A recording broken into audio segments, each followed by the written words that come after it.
Hi Libra, this is Jav.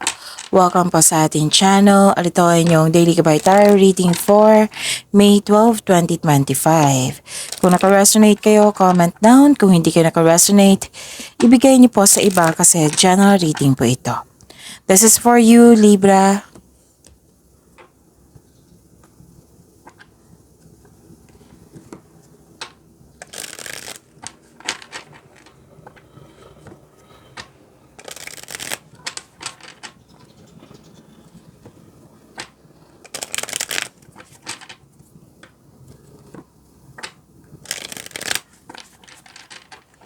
Para po ito sa inyo, Libra.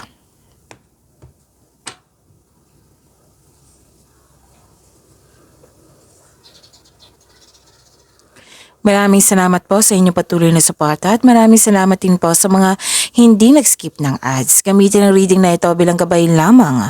Sa mga hindi pa nag-subscribe, subscribe na po kayo at click bell notification para malaman nyo na may bago tayong video. Para sa mga gustong magpa-reading, comment po kayo ng personal reading. Again, comment kayo ng personal reading and check my reply sa comment section.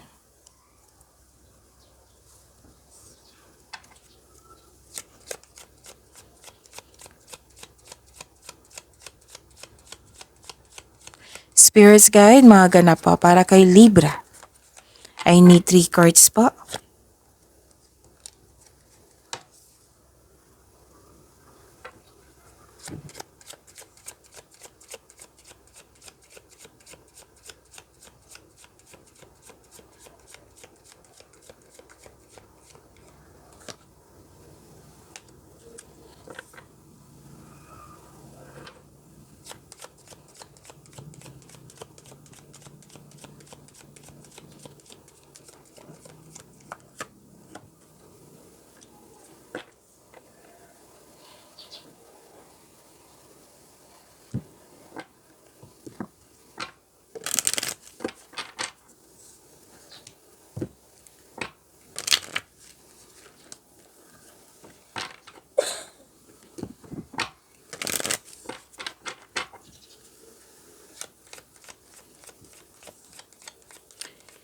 Spirits Guide, Angels, Archangels, Guardian Angels, message pa para kay Libra.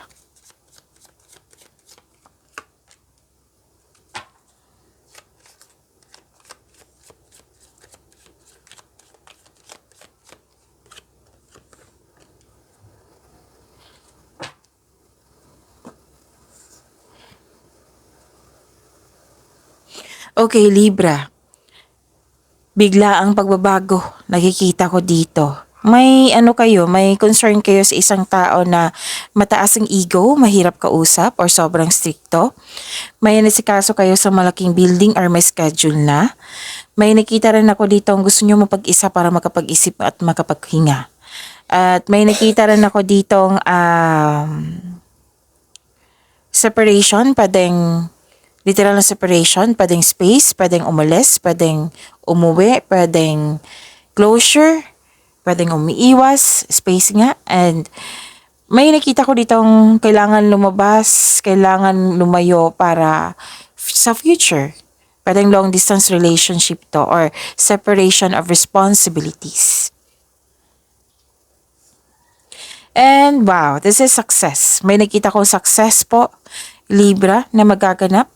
And things going your way. So, may dumating na opportunities which is positive po. Yan ang sabi ng card. Positive opportunities. May recognition din ako nakikita dito. At pwedeng nagbigay ng awards, may ganap na fame, or pwedeng compliment. And you're happy here, Libra. You deserve this happiness. And companion, sinamahan ka ng favorite person mo. Yung natuwa ka sa kanya kasi very loyal siya sa'yo at supportive. Pwede din bagong kaibigan to or bagong kasamahan na magaan ang loob mo sa kanya. And pwede din na-hired kayo as katiwala. Pwede din may bago kayong gamit ngayon or may nagbigay sa inyo na nagbigay ng pampers sa'yo.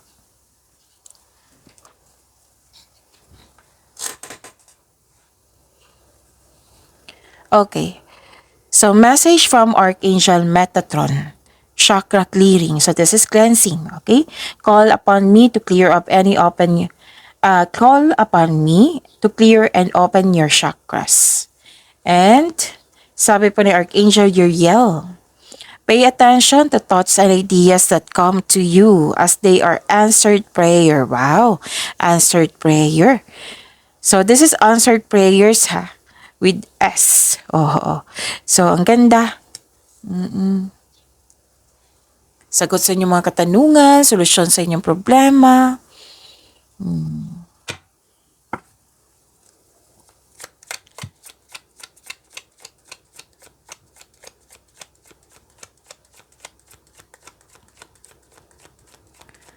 Spirits guide, ano po yung energy ni Libra?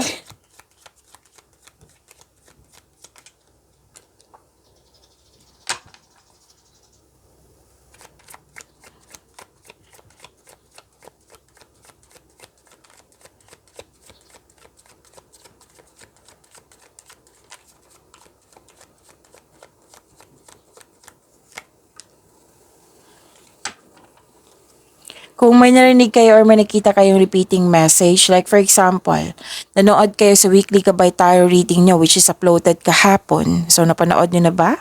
Oo.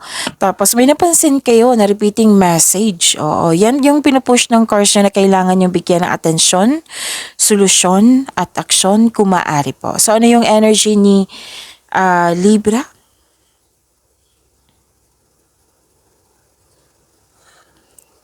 Wow, this is generosity kasi nakatanggap kayo ng blessings.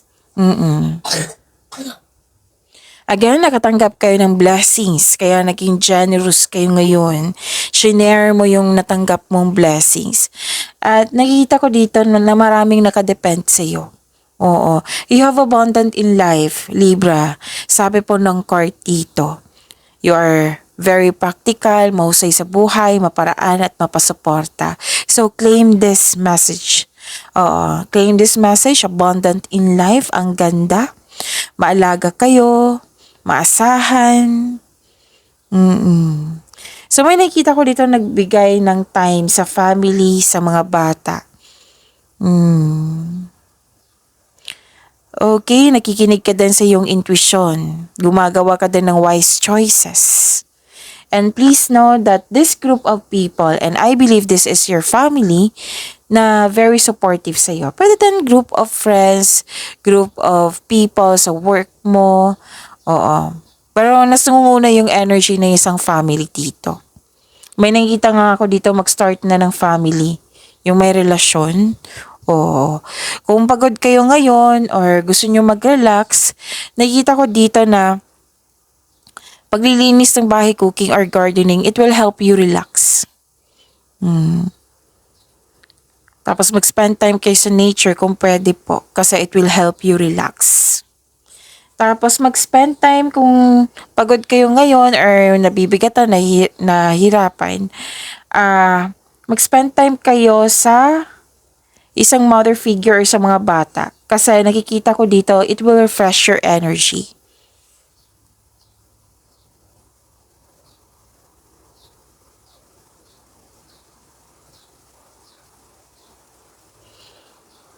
Okay. May nakita ko ditong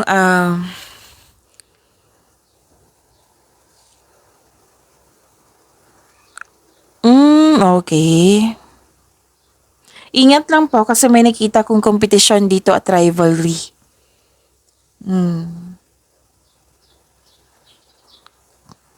Tapos, oo, mag-ingat lang po kasi may mapanilang na tao na malapit sa iyo. Pwedeng may away nagkanap. Dahil sa hindi pagsasang-ayon. So, may ganap na competition. Kung healthy competition to, edi ang saya niyan, ang gaan, na very exciting. Pero kung unhealthy competition to, better na mag-put ka ng space or limit yourself kung hindi siya maiwasan. Kasi baka nga, kailangan lang natin ng intindihin, baka may ugali yon na kailangan siya parate. May mga ganyang ugali, di ba? So, this card tells you na put balance. Maging kalma, maging balance sa inyong emotion at intindihin. Oo, kasi choice ng tao yun eh. Kung kailangan kausapin, then go ahead. Pwede naman mag-communicate kayo, magkaroon ng conversation para magkaroon ng pagkakaayos. Kung magkakaroon kayo ng adjustment, magkaroon niya ng pagkakaayos, pagkakasundo po. Tapos pwede din may annoying delay na hindi natin kontrolado yung mga pangyayari. So you need to slow down and pay attention to its details. So focus on one thing at a time. Wag lahatin yung mga iniisip mo, yung lahat talaga na iniisip mo or lahat ng gawain. So, dahan-dahan lang para hindi ka ma-pressure. Okay? Kasi pwedeng ma-pressure to eh. Sa buhay pag-ibig man to, sa career and money. Pwede din nga na, kasi may nakita ko dito pagtipon-tipon. Pwedeng reunion ito or bonding.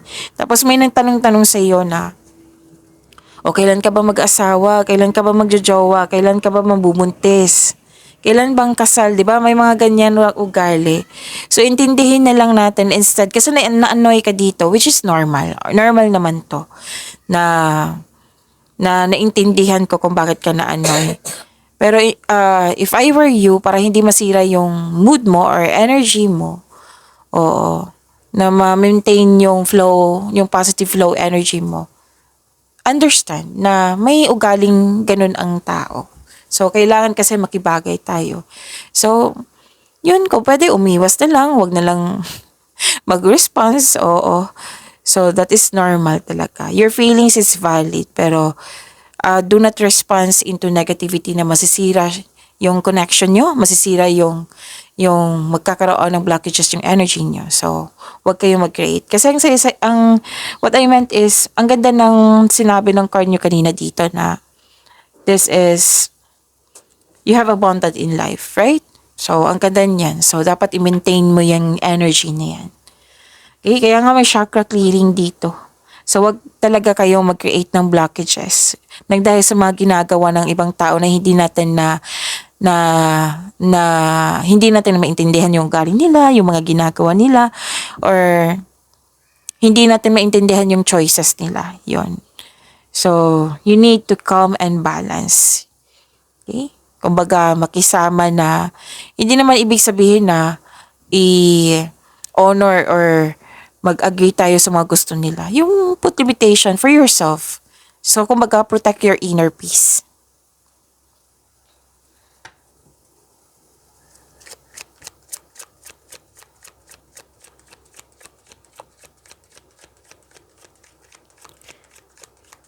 Career and money po ni Libra.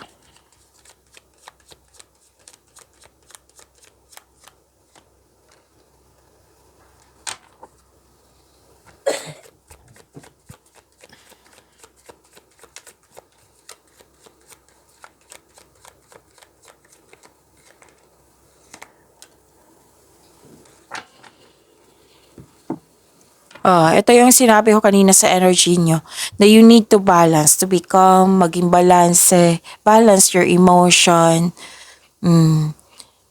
Kasi kumbaga, choice nila yan, choice mo rin to, ganon. Para hindi magkaroon ng yung magiging mas conflict. Oo. Kasi nagkaroon dito ng, okay. Kasi may ano dito na pwedeng may masungit dyan or sensitive na tao.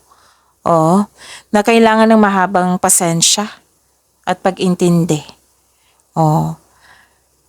Tapos, may unfair treatment dito sa isang tao. Pwedeng sa kaperahan to na kailangan ng pay attention ha, kasi sinabi dito nagkaroon ng disbalance. Pwede sa connection mo ito sa isang tao, sa iyong trabaho or sa kaperahan. So kung may balak kayong maggasta ngayon, pay attention sa inyong budget, baka madisbalance po. Okay? So paalala lang po ito. Pero kayo naman po yung masusunod kasi pera niyo po iyan. So pay attention lang. And na may naalala kayo sa nakaraan. Okay? So pwedeng mas gusto mo yun kaysa ngayon. Pwede din na yung nakaraan is trauma, tapos naalala nyo, tapos yun, na nakafocus ka sa nakaraan. So, ang sabi ng card dito, try to look at what you need now in the present. Oo, para may expectation tayong better outcome sa future, di ba? Sa mga parating sa inyo. So, may expectation tayo. So, you need to focus on the present. Oh, let go mo na yung mga nakaraan. Okay? And please know that you are divinely guided. You are guided to find peace. Actually, may parating sa inyo kung ma-overcome nyo to na may magbibigay yung universe na isang tao na makapagbigay sa iyo ng tulong. Yung ipadaan yung blessing sa kanya at ibibigay ng tao para sa iyo. Oo. So that is from the universe. So yun ha, seek balance and create a calm atmosphere. Kanina ko pa to sinasabi sa inyo, which is lumalabas talaga dito. Different course but yung message is pinupush talaga sa inyo. So pay attention.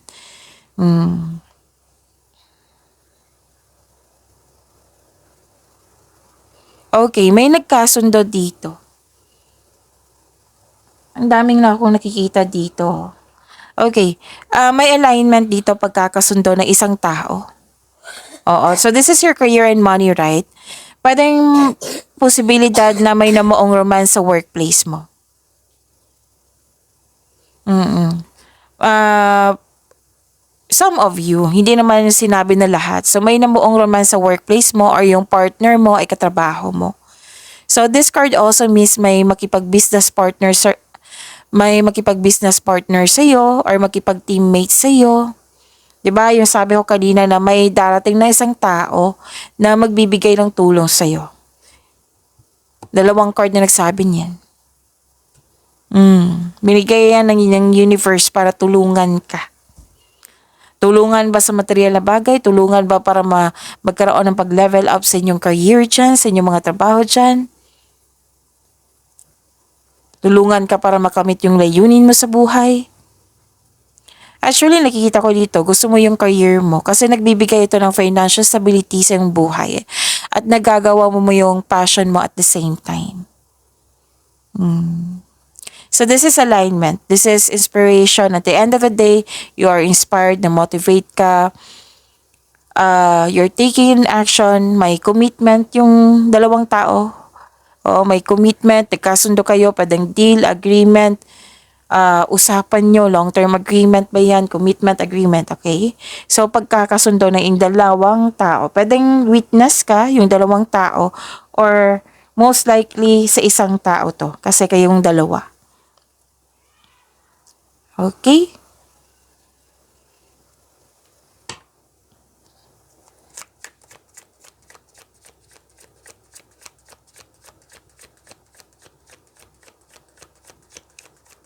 Spirit Guide, Love Life, Self-Love, Partnership, and Romance ni Libra.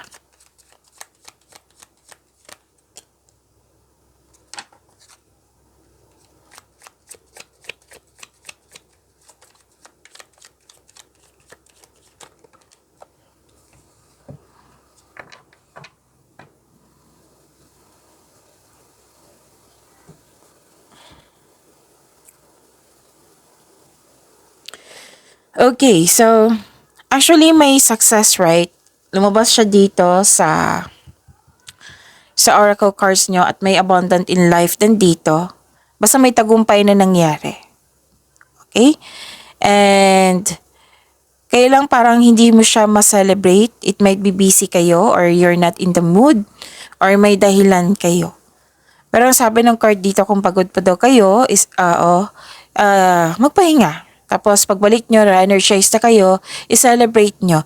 Kasi it will increase the flow of positive opportunities into your life kung i-celebrate nyo po ito. Magbibigay ito kasi itong success, itong victory na ito is the gift from the universe. That is a positive energy. Kung i-accept mo ito, i-embrace mo po ito, i-acknowledge mo ng bigay ng ating Panginoon, mas magkakaroon ka ng positive energy flow.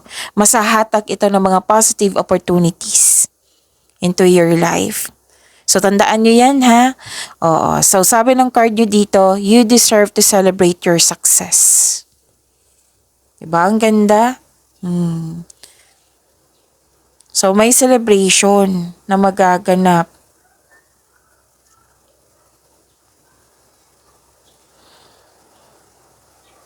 And, wow, manifestation granted to. Granted manifestation. Pwedeng sa mga relasyon, blooming kayo ngayon that has a potential to be stable. Sa mga single, naging practical kayo sa buhay romansa. Interesado ka lang sa mga stable na at trustworthy. Ayaw mo na mga laro-laro. Oo. Pero then may nakita ko dito mga bagong pasok sa relasyon. Alagaan nyo to ng mabuti, huwag nyo i-pressure yung relasyon nyo para mas mag-grow pa kayo. Sabi ng card.